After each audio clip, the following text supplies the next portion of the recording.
Welcome to the Entangled Hearts channel. Here, we uncover the secrets of love and relationships, explore issues of infidelity. Join us and immerse yourself in the world of emotions. I would probably have left it alone and continued my life without her, but it was his mistake that did this. He made me act on this mistake, and whether she saw it or not, their complete disregard tore me apart. That it was obvious that Samantha, with whom I had lived for 6 years, would not be my wife for long. Part of the problem in our marriage was that I had been working too much over the past 6 months. I was in line for a serious promotion, which would come with a significant salary increase. This meant that Sam could quit her job, and we could start our family. Another problem was that Samantha is a beautiful woman, one of those breathtaking beauties who haven't learned to be a bitch when men flirt with her. Not that she flirts back, but she has a wonderful smile that sends the wrong signal. Since Sam resembles Scarlett Johansson so much, with the same beautiful face and magnificent body, just taller, men naturally gravitate towards her. For some time, I had suspicions. She worked late too often, and she had to go out of town more frequently. But the mistake on his face at their company's holiday party was undeniable evidence. I almost had to force Sam to invite me to this party, and now I knew why. Respect is an important thing in my family. By the way, my name is John Simoncelli. If you'll spare me a few minutes, I'll give you just one example. In high school, I was the best player on the school team. It was at the beginning of the season, and we were facing a team with the best chances of not letting us into the championship. The opponent's pitcher threw a fastball straight at my head. The ball missed my face but hit my helmet. I stood up and ran first. I looked at the pitcher, and he insulted me with a smirk, and then quietly said with just one mistake, "Chicken." I lunged at him and surprised him to no end. Instead of playing like in most baseball games, I hit him with my fist straight in the nose, breaking it and splattering his beautiful white uniform with blood. After that, hell broke loose. I was suspended pending a hearing on whether I would be disqualified forever. My coach looked at me with considerable disgust, but my old man stood by me when he drove me home. "I saw what that jerk did," he said to himself. "You can't let these punks disrespect you. Everything will be fine once they find out they have your balls." However, the disapproval of the coach bothered me. He had been my coach for the last 3 years, and I wanted him to respect me. When I showed up at his office the next day, he gave me a lecture that I would never forget, to this day. "What's it to you what some punk says to you? You know where I grew up. At the corner of State and 75th, where some thug was always trying to push my buttons. I got lucky. Neither my mom nor dad would stand for any fights. It helped me stay on track to college and out of the slums. Now I live where I want. I'm doing what I love, and those dumb thugs are either dead, in jail, or shooting up in some room. So, here's the deal. If you play for me again, there will be no more fights, no matter what." In the end, I was disqualified for 3 games. Someone was looking out for me because Ron Muller, the opponent's catcher, showed up at the hearing. It seemed he was disgusted by how his coach was trying to win. Their coach ordered the pitcher to throw this ball with the intention of permanently disqualifying me. Ron didn't want to win the title that way and saved my butt. Eventually, Ron became the catcher on my college team and, ultimately, the best man at my wedding to Sam. Let's get back to the present. I could have handled this if Samantha had shown a little respect and simply said, "It's over, and I'm leaving." I've been dumped before. True, not since college, and not by a woman who stood in front of 100 of our friends and relatives and swore to love me forever. But I could have handled it. Trust me. Ever since Sam chose her path, obviously by screwing her colleague Jacob Harris and then coming home to spare me a few seconds, I've felt like one of those cartoon characters. My coach whispers in my left ear, "Take the high road and walk away," while my dad shouts in my right ear, "Crush them both, son." It didn't take me long or any secret spy tricks to get the solid evidence I needed. On Monday morning after the party at her company, I quit my job, hired a divorce attorney, and enlisted a private detective. On the first night of that same week, when Sam called me saying she was working late, I called a former police detective, and he followed them to that jerk's townhouse. There are no photos of them actually having sex, but I'm sure they didn't spend 2 hours at his townhouse analyzing spreadsheets. Everything was ready for Sam's next visit to his home. On Friday evening, she called me to say that she and a couple of women from the office were going to have drinks and dinner. Don't wait up, John. It's been ages since I had a girls' night out. An hour after her call, I drove to the address given to me by the detective and saw Sam's car parked in the driveway.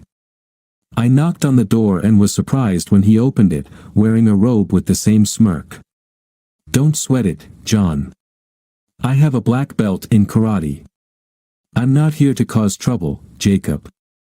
She's yours now, and the last thing I need is that deceitful, cheating bitch as a wife.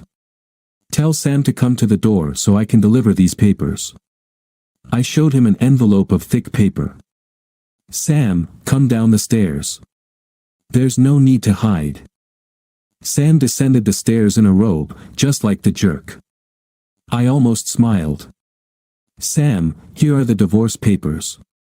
Find yourself a lawyer and have them or him contact mine to arrange the settlement. Don't come home tonight or at any other time before tomorrow evening. By then, I'll have packed my things from our apartment, and you can return. Sam took the envelope as if it were radioactive. John, my parents and my brother's family were supposed to come for a late breakfast tomorrow. What should I tell them if I'm not there? No problem, Sam. Just before you came here, I emailed your brother and gave him this address. I told him that you and Jacob will be hosting your family here, not at our apartment. I assume he'll get the message in time. If not, I'll inform them of the change of venue when they come tomorrow. Goodbye. I looked at Sam. She started to tremble and cry, but then I saw it on her left hand, and I almost lost my composure. Sam, you didn't even have the decency to take off my grandmother's wedding ring when you slept with that bastard. Give it to me now. The ring you gave me is in the envelope with the divorce papers. Sam finally broke down but still took the ring off her finger. I left without saying another word that I wasn't entirely surprised when there was a knock on the door at 11 a.m. on Saturday. Perhaps her brother hadn't received my email after all. This is going to be awkward, I thought, peeking out the window and seeing Sam's family on the porch. I had no idea how awkward until I opened the door. John, we're sorry. I received your email and talked to Sam. Can we come in and talk? Over the next hour, her brother, mother, and father did everything they could to convince me that I should let Sam come home and abandon the divorce. It seemed Sam had gone to her brother's home after I left her and Jacob. She confessed everything and asked for their help. Sam knew I loved her parents, especially since my own parents moved to the Sunshine State after my father retired. They talked about counseling, forgiveness, regrets, and so on. That I spent the next hour trying to convince them that it wouldn't happen. Nobody was happy, and there were no smiles as they left. That it took all my willpower not to hug my mother-in-law when she stepped onto the porch. She was crying, and I wanted to tell her everything would be okay, but it wasn't, so I refrained from embracing her. Over the next few months, we danced around each other as usual until the divorce became final. She wanted to talk, I didn't. Her lawyer sought advice, mine said it would be a waste of time and money. The marriage was irretrievably broken due to my wife's infidelity. A week before the divorce, Ron invited me over for dinner. He knew more unpleasant details about why Sam and I split than I did because his wife, Jelly, still occasionally communicated with Samantha. I sat in his kitchen watching Jelly prepare dinner.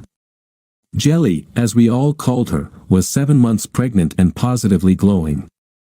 Ron saw me looking at her belly and understood what was on my mind. John, let's step out onto the porch and chat. Meet you there, I'm out of beer.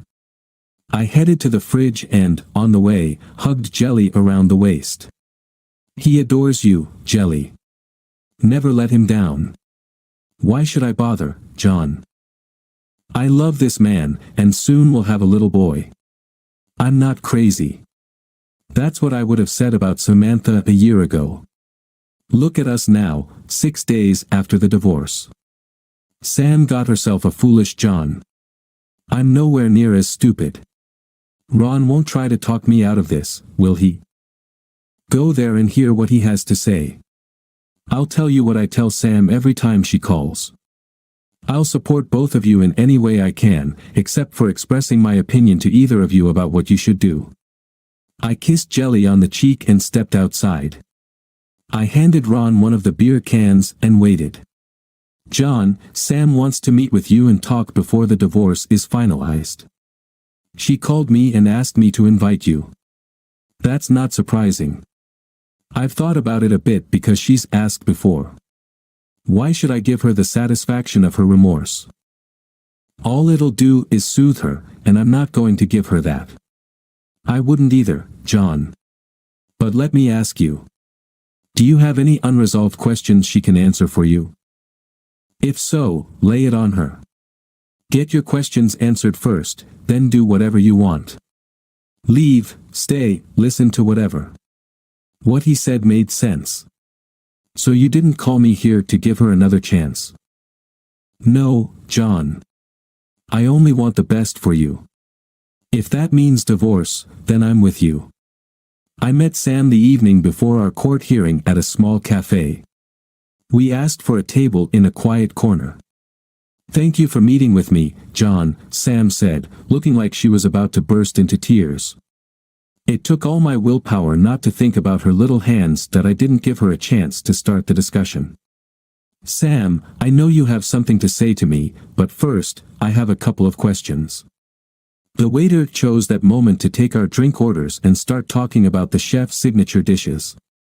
I interrupted him as politely as I could, ordered a bottle of wine and a chef's salad for two, and asked the waiter to please leave us alone as much as possible.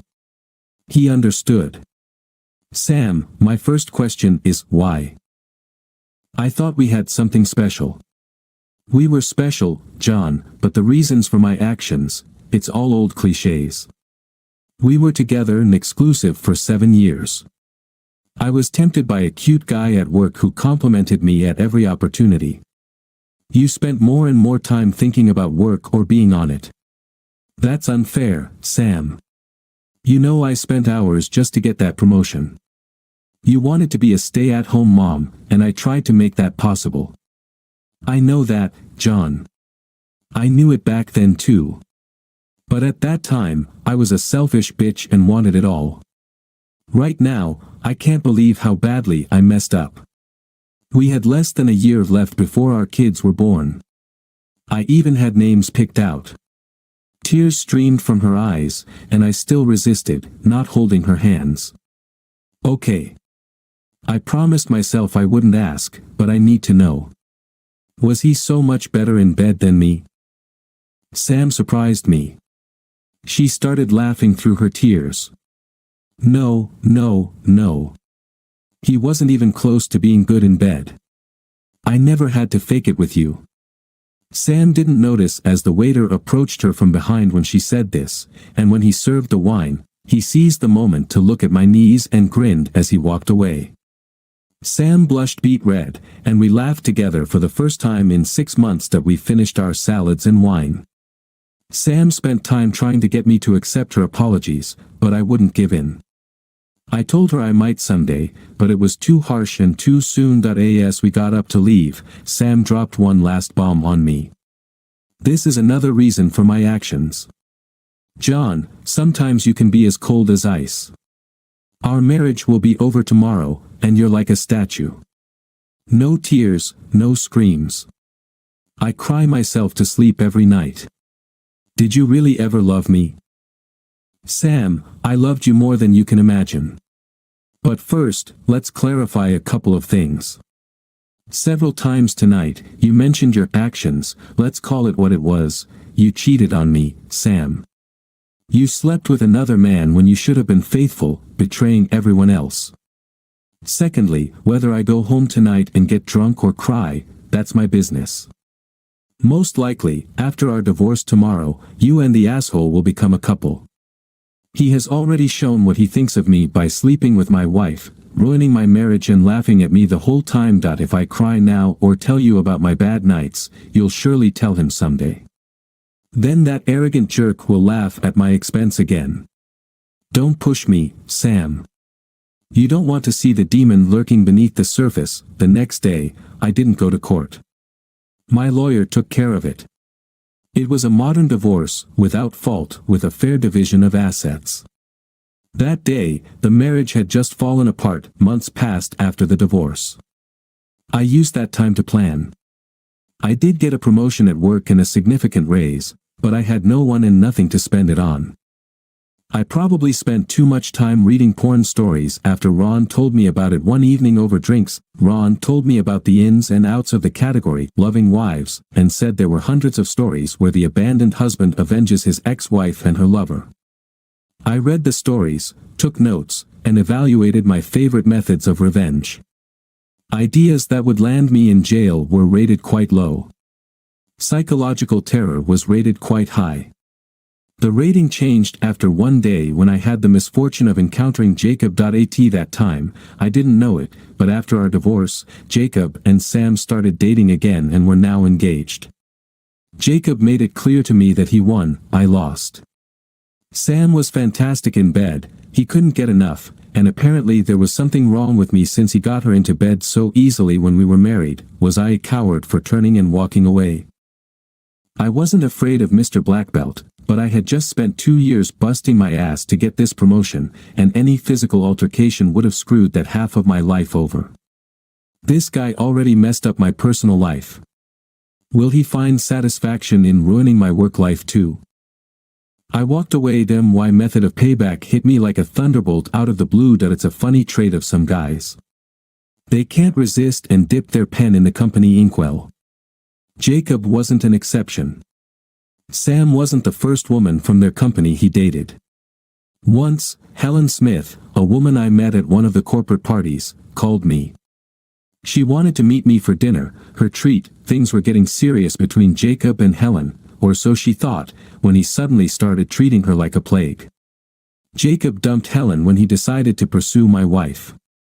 The relationship between Jacob and Helen heated up again while Sam was dealing with our divorce, but it turned cold immediately after the divorce was finalized, and Jacob and Sam became a couple again. Helen was furious, and there's no fury like a woman scorned. How could you let Jacob steal your wife without even putting up a fight? I was at that holiday party last December and saw how Jacob behaved. I was still in love with Jacob and hoped you would fight for your wife. You did nothing. Are you ignorant or just weak? This dinner invitation was Helen's attempt to toughen me up. I leaned back in the chair, took a sip of my drink, and pondered how to respond to her challenge. Helen, I'm sorry, I don't know you. I don't know how much I can trust you. Right now, trust is limited. But I can tell you I'm not weak, and someday there will be consequences. Have you ever heard the saying, revenge is a dish best served cold? Helen looked at me. Damn, I didn't think. Are you Sicilian? Correct. And if you're truly interested in some revenge, just sit tight, and one day I'll call you and ask for a favor. Nothing illegal, but very important. That evening, I returned home, and my ideas began to clarify. But could I trust Helen to keep her mouth shut? I discreetly checked with someone I could trust, and he confirmed Helen's story. Helen and Jacob were dating, and their breakup coincided with Sam and Jacob's relationship becoming public. As we talked, my source apologized for missing our initial meeting and not warning me beforehand. He kindly informed me that the company's top management was tired of the romantic drama associated with Jacob's affairs, was in the process of rewriting corporate policies regarding workplace romances, and that Jacob, according to rumors, was skating on very thin ice. During my separation and for 2 months after the divorce, I hired an escort for my sexual and social needs. Cindy Fox, I suppose that was her professional name, and I went out for dinner or shows every 2 to 3 weeks and ended up spending a couple of hours having sex in bed before she went home. It cost me a pretty penny, but as I mentioned, I had nowhere else to spend my increased salary after the promotion at work. It was my first time paying for sex, at least directly, but I didn't want to tempt myself with rekindling relationships. So Cindy became my go-to whenever I had such desires. She also became an integral part of my plans that I called Helen and told her that if she agreed, she had only two tasks. Firstly, to give me Samantha's schedule for the time when she would be out of town on business. Secondly, to approach Jacob at the right moment and ask him to meet her in a public place to sort things out. The next day, Helen called me. Sam was supposed to leave town for 3 days and nights in 2 weeks. Helen had contacted Jacob and arranged to meet him on the first evening of Sam's trip at a bar, just to have a drink and chat, but I'm sure Jacob thought it might be the last time he'd see Helen. Cindy laughed when I explained the first part of my plan, but I truly shocked her when I outlined the second part. Cindy, have any of the women who do what you do ever contracted a social disease? I'm not talking about deadly things like AIDS, I'm talking about curable things like gonorrhea.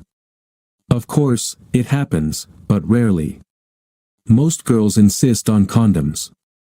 I know a couple who have sex without a condom, but they try to be careful and charge double for that privilege.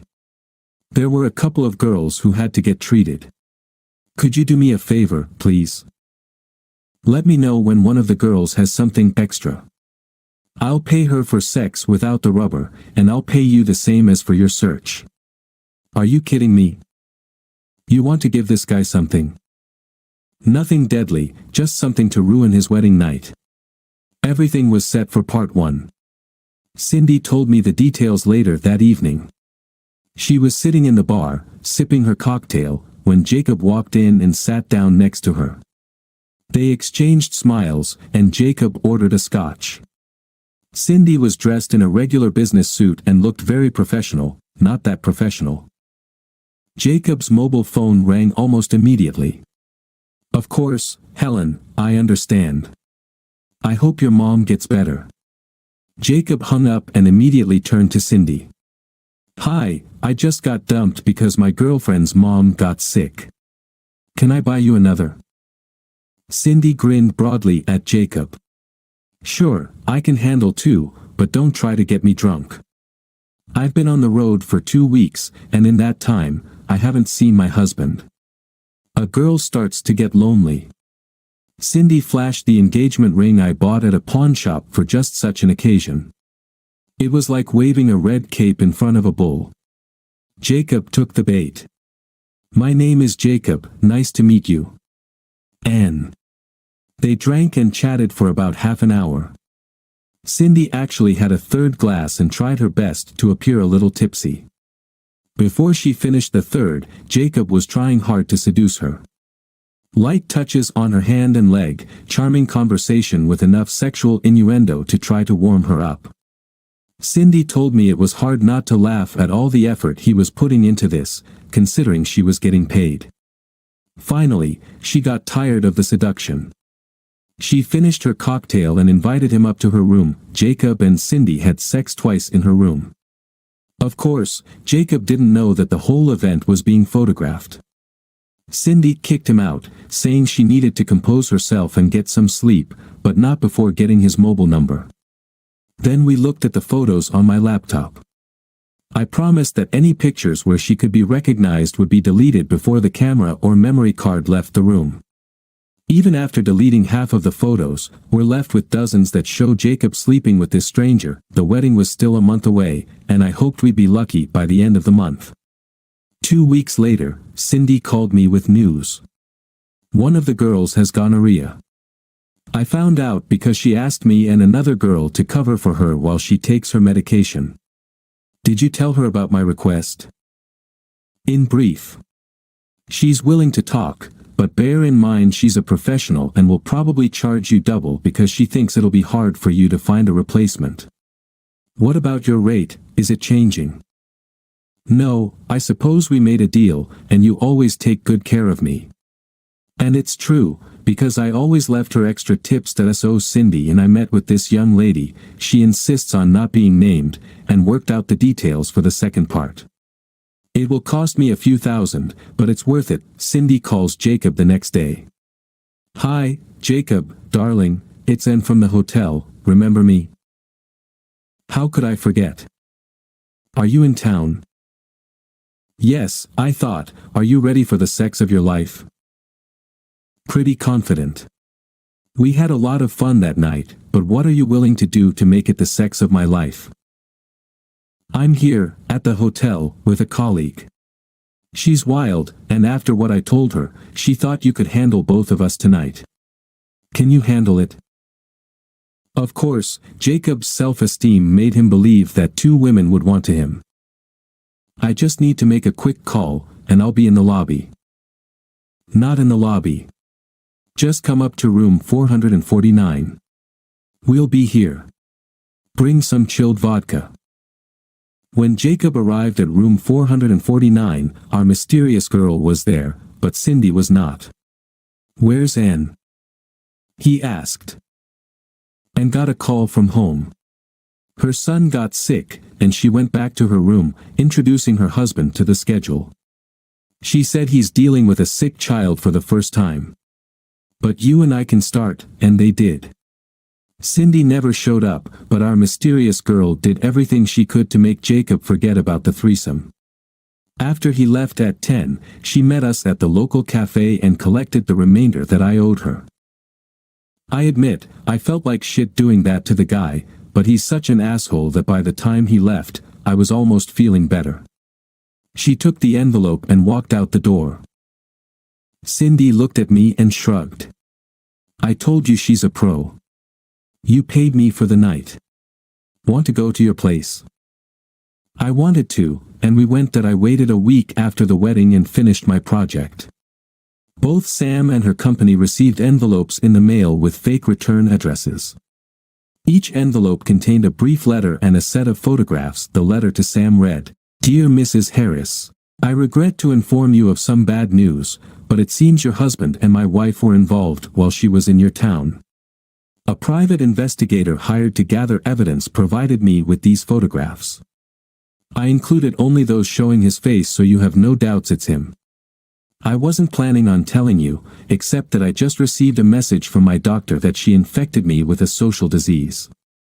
Perhaps you'll want to get tested. The soon-to-be ex-husband of your husband's whore.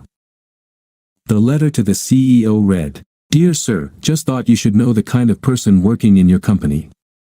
According to my wife, he picked her up at a bar, got her drunk, and infected her with a social disease. I don't know if this letter will reach you or if you even care, but I'd keep an eye on this scumbag. Seems he has no morals. A regretful husband. Everything fell into place quickly.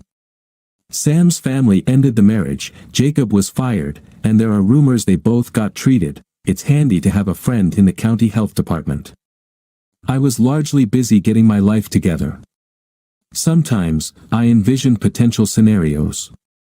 In one scenario, I beat the crap out of Jacob. In another, I pretend to reconcile with Sam, take her to another country, and then leave her there with no credit cards, passport, etc. I could have done the same if not for the vision of her mother and what it would do to her. Maybe I was cruel to my ex-wife, but not to my ex-mother-in-law's daughter, but I quickly lost interest as my new job became more engaging and challenging. This continued until the next Simoncelli family picnic. There was Uncle Vin, my father's older brother. Uncle Vin is connected, if you catch my drift. He beckoned me over, and we had a quiet chat. Johnny, tell me about your divorce, what happened? I liked that girl, he said. That I recounted to Uncle Vin the Reader's Digest version of our breakup. What did you do about it? He inquired, then I explained what I did to get revenge. That's terrible, but not exactly scorched earth. No, Uncle Vin. I did everything to leave it behind. Chose the high road, I explained to him why. That's good, and those are valid reasons. You know, that baseball coach really did you a solid. Uncle Vin wasn't exactly a big fan when it came to racial issues, but he always found it amusing that a black man from the Chicago projects had as much impact on my life as my father. If you had followed your hot-headed dad, you wouldn't be the man you are today. Many times I had to calm down my younger brother, otherwise he'd end up dead or in jail. Have you ever talked to Coach Price? Just a few times, and not since I was in my last year of college. I sort of lost touch with him. You should look him up. He volunteers at the Boys and Girls Club in West Palmer. Let him know what he did for you. Men like to hear that from time to time. But right now, go to your dad, give him a hug, and tell him you love him. He needs to hear that too. Uncle Vin was a funny guy. I've heard many people are afraid of him, but around me, he always acted like a teddy bear. That I did go see Coach Price, and he convinced me to start volunteering at the club. I even started dating his niece, a beautiful woman, but that's another story, under the romance category. In other words, no drama, just love. And one last thing. On my 30th birthday, I received a birthday card from Uncle Vin. It simply said, "Happy birthday, nephew." Nobody messes with the Simon Kellis. It seems a certain Jacob Harris was found last night in an alley behind the bar he frequents. He was a victim of a robbery. Nothing life-threatening, but he had a broken nose, several fingers and ribs, and 2 severely swollen testicles. I guess his black belt must have stayed home that night. Thank you for making our channel a part of your story. Keep unraveling the knots of love with us and immersing yourself in the world of unique emotions. See you soon on Tangled Hearts.